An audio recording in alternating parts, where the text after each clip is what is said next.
Hello my dear students, छोटे बड़े भाई बहन। तो हम लोग नीट, पीजीटी, टीजीटी और कॉम्पिटिटिव एग्जामिनेशन के साथ बीएससी और एमएससी की चर्चा कर ही रहे हैं और प्रोटोजोआ की सीरीज़ को शुरू कर देंगे। ह्यूमन डिजीज, तो शुरुआत हम यहीं से करेंगे। एक बहुत ही बेसिक कॉमन फीचर होता है हर एक एनिमल ग्रुप जो कि पैरासाइट या पैथोजन की तरह है कि वो ऑब्लिगेट होते हैं।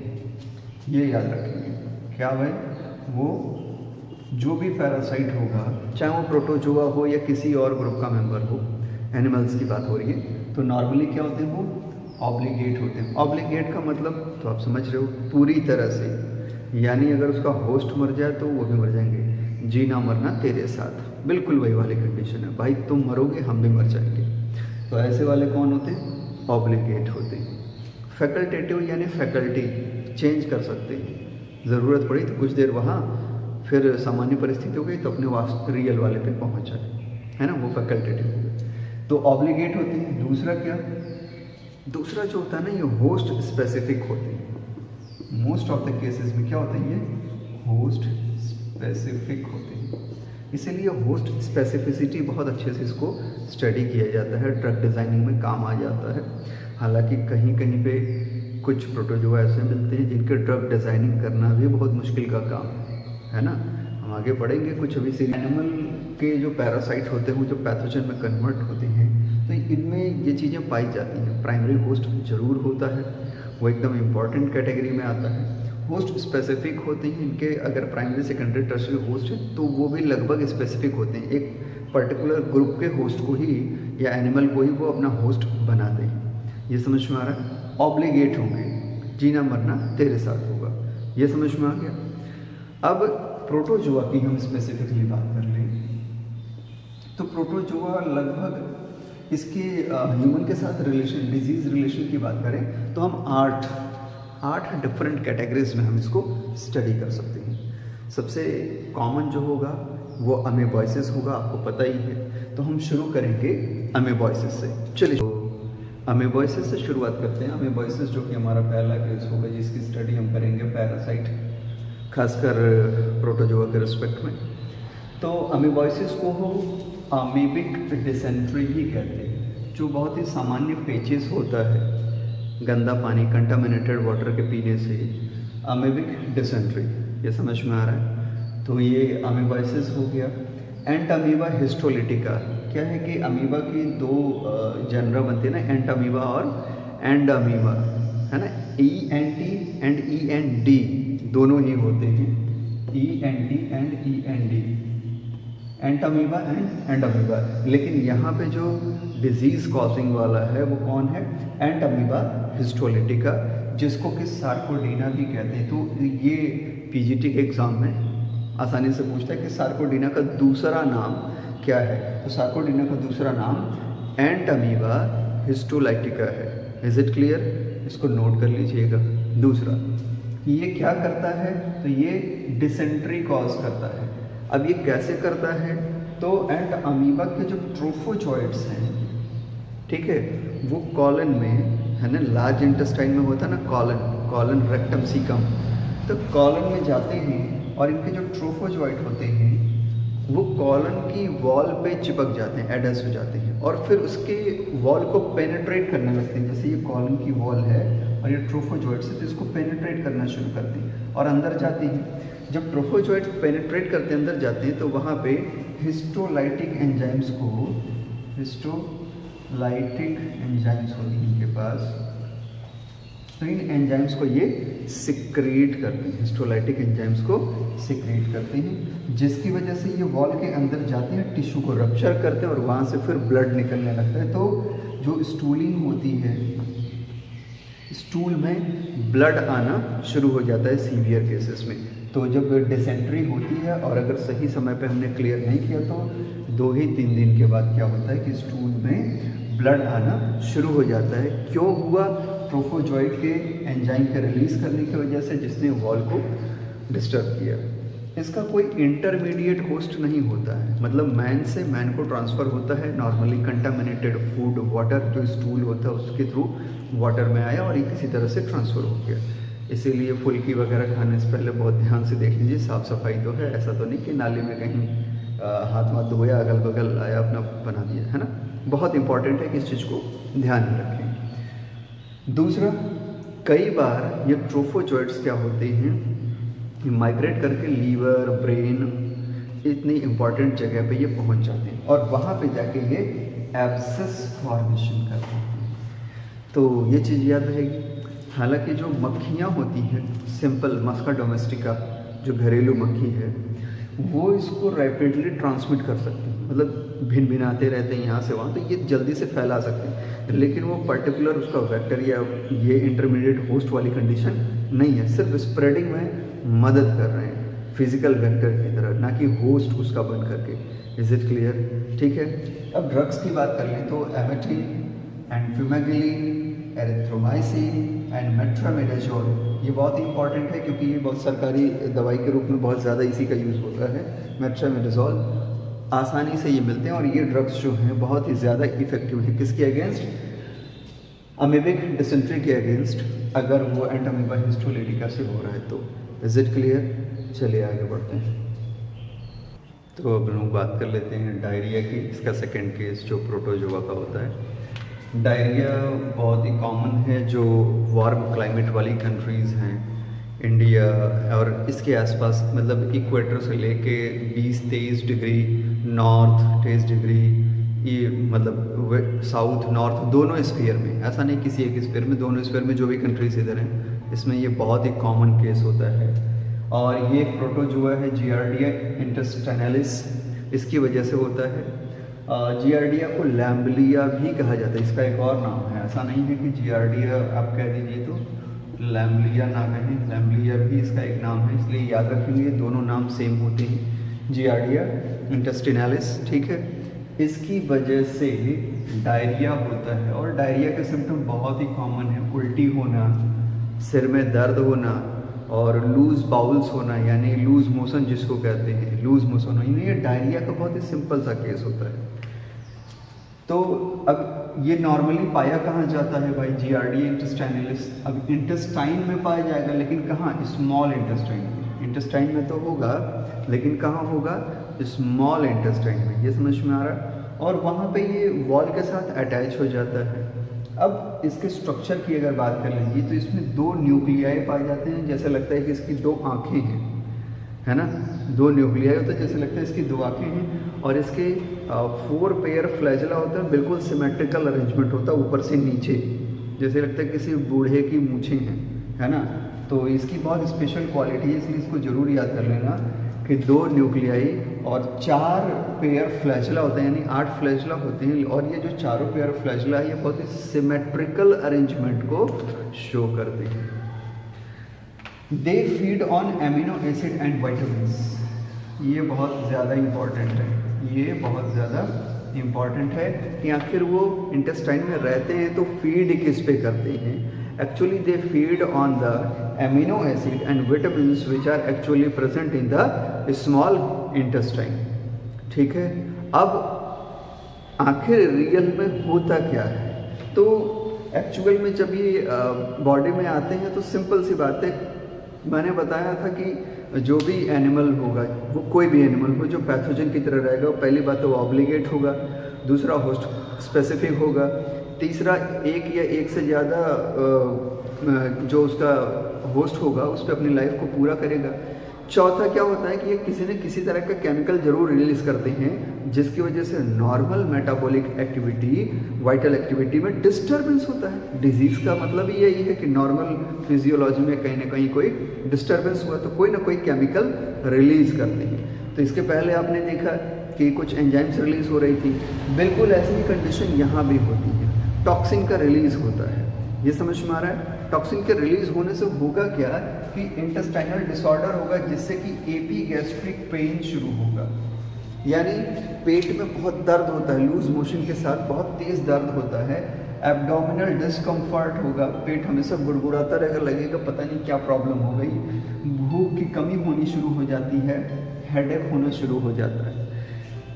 अब ये समझने वाली बात है कि ये चीज़ें ना, ये जो डिज़ीज़ है जिसकी आप डायरिया की बात कर रहे हैं, ये छोटे बच्चों में बहुत कॉमन है, बहुत ज़्यादा होता है इन कंपैरिजन टू एडल्ट्स। तो एडल्ट के कंपैरिजन में छोटे बच्चों में डायरिया का केस बहुत बहुत बहुत ज़्यादा होता है। सही समय पर इलाज ना करने पर ये फेटल भी हो सकता है। हालांकि फेटल यहाँ पे डेथ रेट काफ़ी कम होगी, लेकिन ये फेटल हो सकता है सीवियर केस में। कुछ केमिकल्स हैं जैसे क्लोरोक्विन हो गया, कैमाक्विन हो गया और एट्रेब्रिन हो गया, ये बहुत ज़्यादा इफ़ेक्टिव ड्रग्स में से एक हैं जो डायरिया के केस में दिए जाते हैं। क्लोरोक्विन की चर्चा बहुत ज़ोर से हुई होगी, आपने कोविड-19 वाले केस में सुना होगा, इसकी बड़ी डिमांड बढ़ गई थी। तो कुछ ड्रग्स ऐसे होते हैं जो मल्टीडिसिप्लिनरी एक्शन कर सकते हैं। तो डायरिया वाला सीन आपके समझ में आ गया, इसको लिख लीजिए, स्क्रीनशॉट कर लीजिए, फिर हम आगे बढ़ते हैं। अब हम बात कर लेते हैं ट्रिपैनोसोमियासिस की। तो ट्रिपैनोसोमियासिस क्या है? ट्रिपैनोसोमा गैम्बियंस की वजह से होने वाला एक कॉमन डिजीज़ है। इसको स्लीपिंग सिकनेस कह सकते हैं, स्लीपिंग सिकनेस। कॉमन डिजीज़ का मतलब ऐसा नहीं कि पूरी दुनिया में कॉमन है, अफ्रीकन कॉन्टिनेंट की बात हो रही है। अफ्रीका के जो सबसे गर्म देश हैं उनके आसपास ये बहुत ही भयंकर डिजीज़ है। कॉमन का मतलब कि वहाँ कॉमनली पाया भी जाता है, लेकिन ये बहुत ही भयंकर डिजीज़ में से एक है। अगर इस पर ठीक से ध्यान न दिया गया तो मृत्यु बहुत आसानी से हो जाती है। ठीक है, ट्रिपैनोसोमा गैम्बियंस क्या है कि पहले तो ये हमारे ब्लड में जो वर्टिब्रेट होते हैं उनके वर्टिब्रेट होस्ट के ब्लड में पाया जाता है, ये निश्चित रहिए। इनवर्टिब्रेट के ब्लड में नहीं, गट में पाया जाएगा। तो दोनों की लोकेशन अलग अलग हो गई, इनवर्टिब्रेट में भी पाया जाता है और वर्टिब्रेट के ब्लड में भी। लेकिन जब ह्यूमन के रिस्पेक्ट में हम बात करते हैं तो ये हमारे ब्लड सेल में आते हैं और ये धीरे धीरे, क्योंकि ब्लड सेल में तो सर्कुलेट हो जाते हैं और फिर लिम्फेटिक सिस्टम में जाते हैं, तो स्लीपिंग डिजीज़ कॉज करना शुरू कर देते हैं। ये समझ में आ रहा है? स्लीपिंग सिकनेस में नींद आती रहती है और साथ ही साथ अगर इसका सही समय पर इलाज न किया जाए तो मृत्यु आसानी से हो जाएगी। इसको ट्रांसफ़र करने के लिए इसके पास एक होस्ट भी है, वेक्टर की तरह भी काम करता है और होस्ट भी है। वो है ग्लोसिना पैल्पेलिस, जिसको सीसी फ्लाई कहते हैं। Glossina palpalis, it is also known as what? सीसी फ्लाई। सही समय पे अगर ट्रिपैनोसोमा गैम्बियंस को आइडेंटिफाई नहीं किया और पता नहीं चला कि ये किस वजह से हो रहा है, तो धीरे धीरे ये सेरेब्रो स्पाइनल फ्लूइड में भी चले जाएंगे। कहाँ पे? ब्रेन में, कह सकते हैं सेरेब्रो स्पाइनल फ्लूइड में भी ये माइग्रेट कर जाएंगे। ये समझ में आ रहा है? इसलिए सही समय पे इसको ढूंढना बहुत ज़रूरी है। अगर सेरेब्रो स्पाइनल फ्लूइड में पहुंच गए तो फिर बहुत कम चांसेस हैं कि बचाया जा सके, क्योंकि तब तक तो मैक्सिमम पार्ट को ये डैमेज कर चुका होता है। सही समय पर पता लग जाने पर जर्मेनिन और लोमेडिन का यूज़ किया जा सकता है, लेकिन जर्मेनिन और लोमेडिन का यूज़ ब्लड और लिम्फ इन्फेक्शन के लिए ही किया जा सकता है। लेकिन अगर ये इन्फेक्शन अगर ब्रेन तक पहुंच गया हो, सेरेब्रो स्पाइनल फ्लूइड तक पहुंच गया हो या पर्टिकुलरली ब्रेन तक, तो इसके लिए आपको ट्रिपर्सामाइड का यूज़ करना पड़ेगा या ट्राइपर्सामाइड को यूज़ करना पड़ेगा। तो ट्राइपर्सामाइड, इस ड्रग का यूज़ करके ही आप ब्रेन वाले इन्फेक्शन को दूर कर सकते हैं। वो भी कब? जब समय से पता चल जाए। लेटर स्टेज में इसका कोई इलाज संभव नहीं है। ये अफ्रीकन स्लीपिंग सिकनेस डिजीज़ है, ये याद रखेंगे। ठीक इसी तरह से ट्रिपैनोसोमा का एक और जीनस है, ट्रिपैनोसोमा क्रूज़ाई, ये याद रखेंगे। ये स्पीसीज कौन है? क्रूज़ाई है। यहाँ अब ये जो ट्रिपैनोसोमा क्रूज़ाई है ना, ये अमेरिकन डिजीज वाली बात है जिसको आप याद रखेंगे कि अफ्रीकन अलग है और अमेरिकन अलग है। अमेरिका में कहाँ? तो सेंट्रल अमेरिका, सेंट्रल एंड दूसरा कहाँ? South America. याद रखेंगे।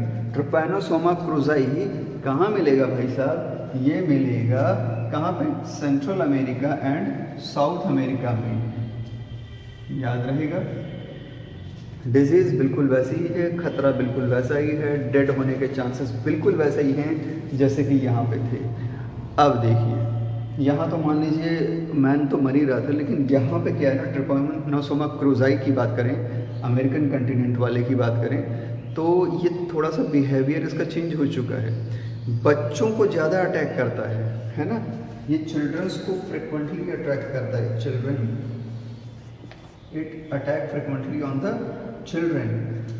चिल्ड्रन को जल्दी अपना शिकार बना लेता है in comparison to the adults.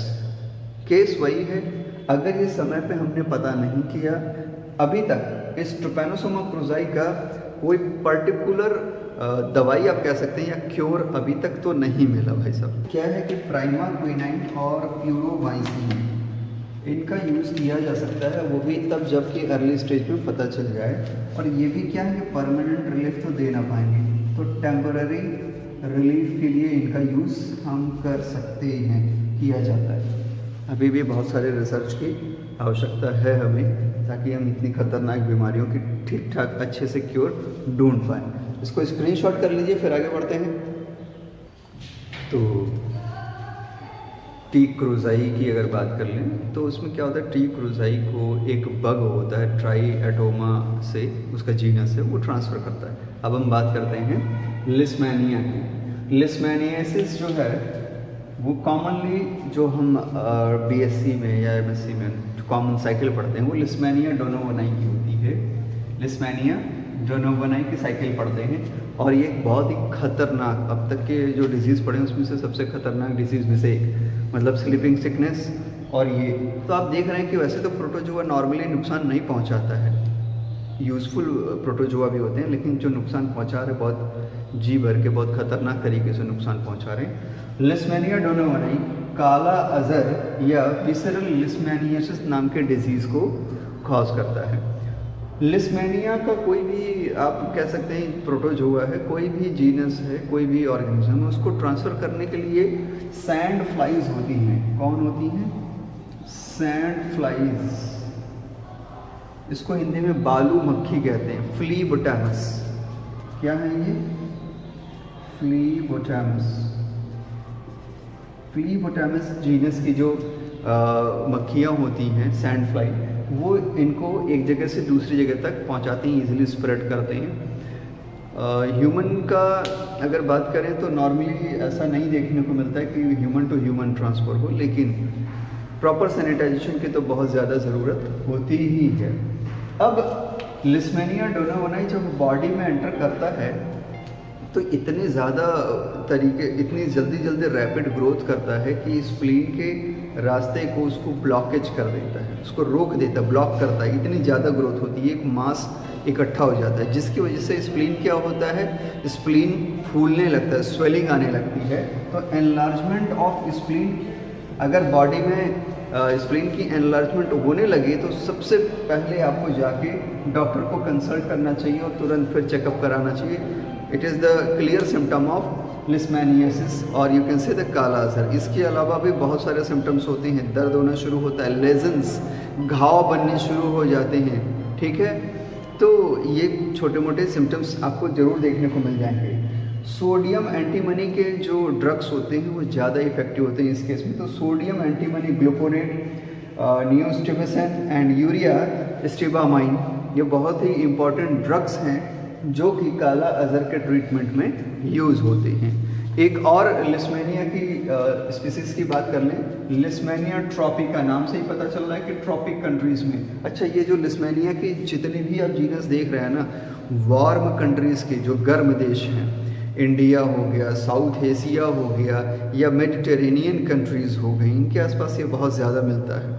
एकदम मतलब जी भर के ये वाली डिजीज़ आपको देखने को मिल जाती है। तो ये ट्रॉपिकल नाम से ही पता चल रहा है कि ट्रॉपिकल कंट्रीज़ और क्या होते हैं फिर वार्मर कंट्रीज़, तो नाम बहुत कुछ सजेस्ट करता है।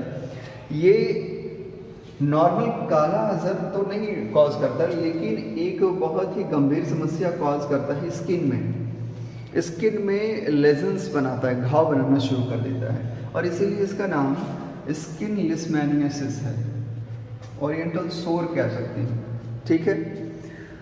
काफ़ी इचिंग होती है, काफ़ी तकलीफ़ होती है, इसमें स्किन में बहुत प्रॉब्लम होनी शुरू हो जाती है। तो एट्रेब्रिन और बार्बेरिन की सल्फेट की इंजेक्शन दी जाती है और इससे काफ़ी आराम मिलता है। एक और बात कर लेते हैं, लिस्मेनिया ब्रासिलेंसिस, है ना, ब्राज़ीलिया से लगता हुआ मिलता हुआ सा टर्म है ब्राज़ीलियंसिस। तो लिस्मेनिया ब्राज़ीलियंसिस, इसको याद कर सकते हैं, जब ब्राज़ील याद रखेंगे तो ये याद रहेगा। तो ब्राज़ीलियंसिस ये एक स्पेसिफिक टाइप का डिजीज़ कॉज करता है जिसको एस्पंडिया कहते हैं। क्या कहते हैं? एस्पंडिया।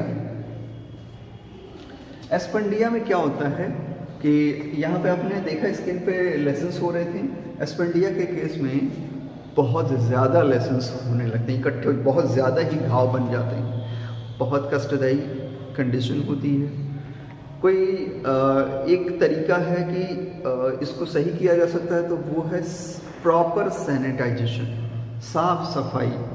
हमेशा पट्टियों को बदलते रहिए, उस पर नए पट्टियाँ लगाते रहिए जो लेजन्स बनते जा रहे हैं, और एंटी मनी ड्रग्स का इंजेक्शन, वो जो घाव बन रहे हैं, लेजन बन रहे हैं, उसके आसपास देते रहना पड़ेगा। ये समझ में आ रहा है? तो एस्पंडिया की केस भी बहुत ही हार्मफुल है, खासकर ह्यूमन बीइंग के रिस्पेक्ट में तो है ही, क्योंकि हम तो अपने लिए पढ़ ही रहे हैं। ये समझ में आ रहा है? स्क्रीनशॉट कर लीजिए, फिर आगे बढ़ते हैं। तो अब हम बात कर लेते हैं ट्राइकोमोनियासिस की। ट्राइकोमोनियासिस में ट्राइकोमोनास वेजिनैलिस अभी तक का नोन ऐसा स्पीसीज़ है जो कि ह्यूमन में एक डिजीज़ कॉज करता है जिसे वेजिनाइटिस कहते हैं, ठीक है। और ये वेजिनाइटिस जो है स्पेसिफिकली फीमेल डिजीज़ है, यानी फीमेल में होने वाली डिजीज़ है। तो एक्चुअली प्रॉपर साफ सफाई ना होने की वजह से, या ऐसा सेक्सुअल इंटरकोर्स जिसमें कि मेल पार्टनर के पास ट्राइकोमोनास वेजिनैलिस पहले से प्रेजेंट हो, तो ये आसानी से फीमेल वेजाइना तक पहुंच जाता है। और ऐसी केस में वेजिनाइटिस नाम की एक डिजीज़ बनती है जो ट्राइकोमोनियासिस भी कही जाती है। तो दोनों नाम आप याद कर लेंगे। होता क्या है कि जब ट्राइकोमोनास वेजिनैलिस वेजाइना में पहुंचता है, तो भाई नॉर्मल सी बात है कि वो अपने रिप्रोडक्टिव साइकिल को बनाएगा, अपनी नंबर्स को बढ़ाएगा और धीरे धीरे टॉक्सिन रिलीज़ करेगा। टॉक्सिन रिलीज़ जब करेगा तो इन्फ्लेमेशन स्टार्ट होगा, बर्निंग सेंसेशन और इचिंग स्टार्ट होगी, और जो बार्थोलिन ग्लैंड के आसपास अगर कुछ प्रॉब्लम क्रिएट होता है, उसकी ट्राइकोमोनास वेजिनैलिस की कंसंट्रेशन बढ़ती है, तो क्या होता है कि for the vaginal discharge, milky appearance के साथ एक वेजाइनल डिस्चार्ज होना शुरू होता है। और यहीं पे तुरंत क्या करना चाहिए कि तुरंत डॉक्टर से मिलना चाहिए, साफ सफाई पे विशेष ध्यान देना चाहिए। इसके फैलने का एकमात्र तरीका है सेक्सुअल इंटरकोर्स, कोई इंटरमीडिएट नहीं, कुछ नहीं। यहाँ पे जो मेल पार्टनर है वही इंटरमीडिएटरी होस्ट की तरह फंक्शन कर रहा है, वही एक्ट कर रहा है।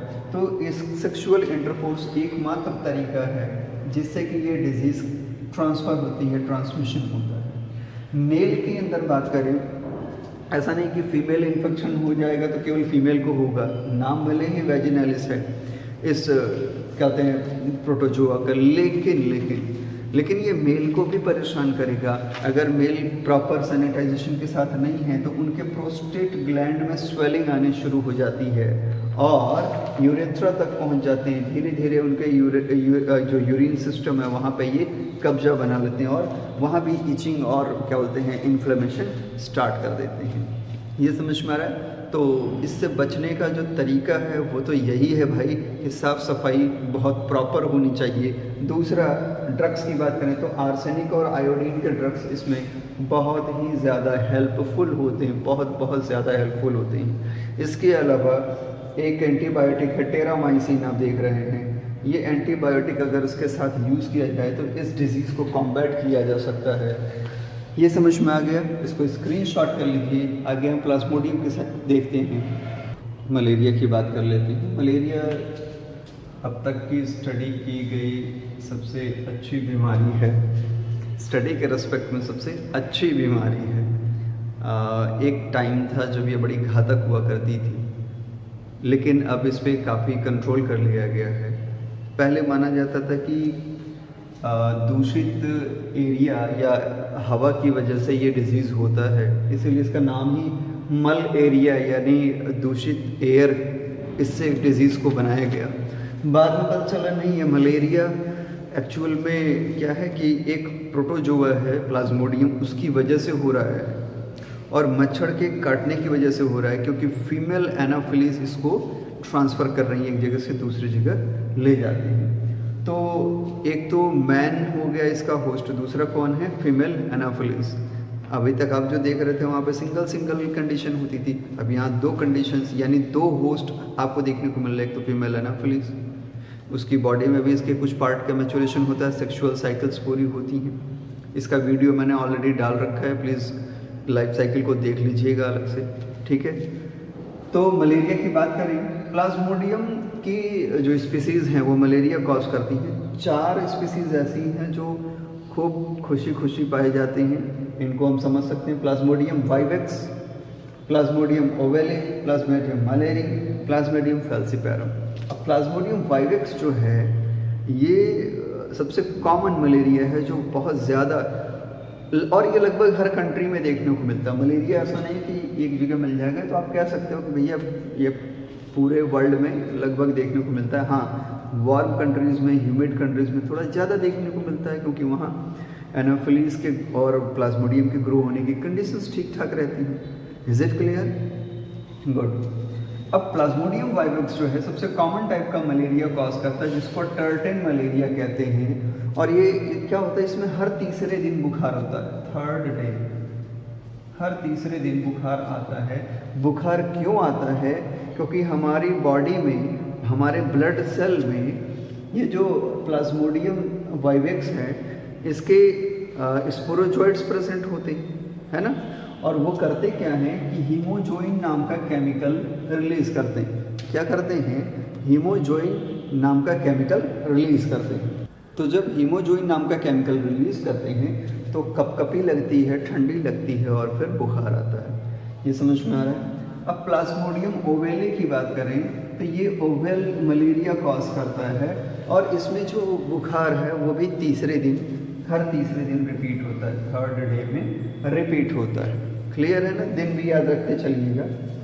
फिर प्लाज्मोडियम मलेरिया की बात करें तो ये सबसे कमज़ोर टाइप का मलेरिया का बुखार कह सकते हैं। ये नॉर्मली देखने को नहीं मिलता, नॉर्मली रिपोर्ट नहीं होता है।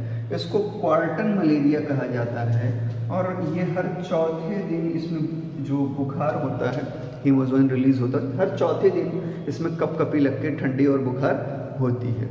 इसके बाद जो सबसे खतरनाक प्रकार का, सबसे डेंजरस टाइप का मलेरिया है, हाड़ तोड़, मतलब इतना भयंकर कि हड्डियां टूटने लगती हैं, इतना ज़्यादा ये भयंकर होता है, इतना दर्द होता है इसमें। प्लाज्मोडियम फैल्सीपैरम जो स्पीसीज़ है जो ये मलेरिया कॉज करते हैं, ये एकदम दर्दनाक वाला मलेरिया होता है, और इसको मैलिग्नेंट टर्टेन कहते हैं। नाम ही है ना मैलिग्नेंट, यानी एकदम खतरनाक भयंकर मैलिग्नेंट टर्टेन। और ये भी तीसरे ही दिन बुखार कॉज करता है, हर तीसरे दिन इसमें हीमोजोइन का रिलीज होगा। तो ये एक खास डेटा आपको मिल गया जिसको याद कर लेंगे। अब इसके लिए करना क्या है कि भाई फीमेल एनाफिलिस से बचाव का तरीका रखिए, काटने न दीजिए। दूसरा, अगर काट लिया ही है तो जैसे ही आपको सिम्टम दिखे तुरंत दवाई लीजिए, क्योंकि इसकी अच्छी दवाइयाँ मार्केट में अवेलेबल हैं, ठीक है। और तीसरा, आपको तुरंत डॉक्टर के पास जाना चाहिए। हल्के फुल्के बुखार अगर ऐसे आपको कपकपी लग के हो रहे तो खुद तो डॉक्टर नहीं बनना चाहिए। अब इसके लिए क्या है कि क्विनाइन, एट्रोब्रिन, क्लोरोक्विन आपने खूब सुना होगा, है ना। ये जो कोरोना काल है इसमें खूब क्लोरोक्विन और हाइड्रोक्सीक्लोरोक्विन के खूब नाम आए हैं चर्चा में। तो क्लोरोक्विन, कैमेक्विन, पैमेक्विन, पैलोट्रीन एंड डेराप्रिन, ये कुछ इफ़ेक्टिव ड्रग्स हैं जो मलेरिया को काउंटर करने के लिए यूज़ किए जाते हैं। इसको आप स्क्रीनशॉट कर लीजिए, फिर आगे बढ़ते हैं। तो नेक्स्ट एक प्रोटोजोआ को पढ़ते हैं जो बहुत ही इम्पॉर्टेंट है, क्योंकि ये बहुत ही कॉमनली तो देखने को नहीं मिलता, लेकिन बहुत बहुत बहुत इम्पॉर्टेंट हो जाता है स्पेशल केस में। समझते हैं क्या चाहिए? टॉक्सोप्लाज्मोसिस, ठीक है। टॉक्सोप्लाज्मोसिस जो डिजीज़ है ये शुरू होती है कहाँ से? ये टॉक्सोप्लाज्म गोंडाई नाम के प्रोटोजोआ से शुरू होती है। Is it clear? तो नाम को याद कर लीजिएगा, टॉक्सोप्लाज्म गोंडाई। अब क्या है कि ये रेटिकुलो एंडोथेलियल और सेंट्रल नर्वस सिस्टम में ये पहुंच जाते हैं, ठीक है। ट्रांसफ़र होने का तरीका बिल्कुल कॉमन है, कंटामिनेटेड फूड वाटर और नॉर्मल क्या होते हैं प्रॉपर सैनिटाइजेशन ना होने की वजह से, बाकी चीज़ों से, बाकी किसी भी तरह से, किसी भी इन्फेक्टेड थिंग से ये आपकी बॉडी में एंटर करेगा। तो ये रेटिकुलो एंडोथेलियल और सेंट्रल नर्वस सिस्टम को कैप्चर करता है। हमारी बॉडी में एक नॉर्मल जो बॉडी है, जैसे ह्यूमन, कोई मेल है या फीमेल है, बिना किसी सिम्टम के, बिना किसी लक्षण के ये आसानी से रह सकता है, बिल्कुल बिना परेशान किए। परेशानी कहाँ होती है? परेशानी शुरुआत होती है प्रेगनेंसी के साथ, और ये अपने आप को मल्टीप्लाई कैसे करते हैं? एंडोडायोजेनी, ठीक है, एंडोडियोजेनी, ठीक, ये समझ में आ रहा है? तो प्रेगनेंसी की बात हो रही थी। अगर किसी फीमेल के अंदर टॉक्सोप्लाज्मा गोंडाई है और वो फीमेल फर्टिलाइज हो जाती है, तो उसका जो फीटस बनेगा वो कंसीव नहीं कर पाएगी, यानी कभी भी फीटस का डेवलपमेंट पॉसिबल ही नहीं होगा अगर टी गोंडाई उस फीमेल की बॉडी में है। देखने में वो फीमेल बिल्कुल हेल्दी है, उसे कहीं कोई समस्या नहीं है ना, लेकिन कंसीव ही नहीं होगा। तो टी गोंडाई एक बहुत बड़ा फैक्टर है ऐसे केस में जहाँ पे कंसीव नहीं होता है। If an infected woman conceives, abortion takes place, यानी अगर कंसीव हो भी गया तो एबॉर्शन होता रहेगा बार बार। किसकी वजह से? ये किसकी वजह से हो रहा है? ये हो रहा है टी गोंडाई की वजह से। ये समझ में आ रहा है? अगर मान लीजिए कि शुरू में जो फीमेल है वो हेल्दी है, उसे कोई समस्या है नहीं, और डेवलपमेंट फीटस का होता चला जाता है, तो थर्ड ट्राइमेस्टर आने पर, थर्ड ट्राइमेस्टर मतलब तीसरी तिमाही, यानी लगभग 8वें 9वें महीने की बात कर रहे हैं, अगर उस समय टी गोंडाई का इन्फेक्शन ह्यूमन यूटेरस में हो गया, तो जो डेवलपिंग फीटस है उसका नर्वस सिस्टम पूरी तरह से बेकार हो जाएगा, डैमेज हो जाएगा, और वो बच्चा जैसे ही पैदा होगा, पैदा होते ही वो नवजात शिशु, उसकी मृत्यु हो जाएगी, वो क्या होगा? मर जाएगा। So foetus is affected and infant dies after the birth. तो ये इतना ज़्यादा खतरनाक हो जाता है। इसलिए मैंने कहा कि नॉर्मली तो देखने को नहीं मिलता, लेकिन एक स्पेशल केस में ये बहुत ज़्यादा खतरनाक हो जाता है, बच्चे को पैदा नहीं होने दे रहा है। डायराप्रिन को यूज़ करना ही चाहिए, ये समझ में आ रहा है? तो आप इसको ज़रूर याद कर लीजिए, टॉक्सोप्लाज्मा गोंडाई, क्योंकि ये बहुत स्पेशल केस है, स्क्रीनशॉट कर लीजिए। तो चलिए लास्ट पार्ट को हम पढ़ लेते हैं, बहुत ही आसान भी होता है। बैलेंटीडियल डिसेंट्री, सारे के सारे सिम्टम डिसेंट्री वाले होंगे, वही लूज बाउल्स, वही प्रॉब्लम, लेकिन अब की बार कॉजल ऑर्गेनिज्म चेंज हो गया। अब की बार जो प्रोटोजोआ कॉजल ऑर्गेनिज्म है वो है balantidium coli. What is what? Balantidium coli. सारे सिम्टम वही डिसेंट्री वाले हैं। डायरिया की एक कंडीशन भी आ जाती है, मतलब इतना ज़्यादा होगा कि डायरिया वाली कंडीशन में पहुँच जाएंगे। समझ में आ रहा है ना? वही वार्म कंट्रीज़ के आसपास पाई जाने वाली ये प्रॉब्लम होगी। अब इसमें ये 3 ड्रग्स जो है ना बहुत ज़्यादा इफेक्टिव, खासकर टेरेमी और अरियोमाइसिन, ठीक है, ये बहुत ज़्यादा इफेक्टिव हैं। इसके अलावा कार्बासन भी, अब जहाँ कोई ऑप्शन नहीं होता है वहाँ पे कार्बासन भी दिया जाता है, बट ये दोनों बहुत ज़्यादा इफेक्टिव हुए, देते ही एकदम सही हो जाता है। तो ये तो थोड़ा कॉमन टाइप का डिजीज़ था। तो ये था प्रोटोजोआ का ह्यूमन और उनके बीच में जो डिजीज़ेस है, इस रिलेशन से एक छोटा सा क्लिप।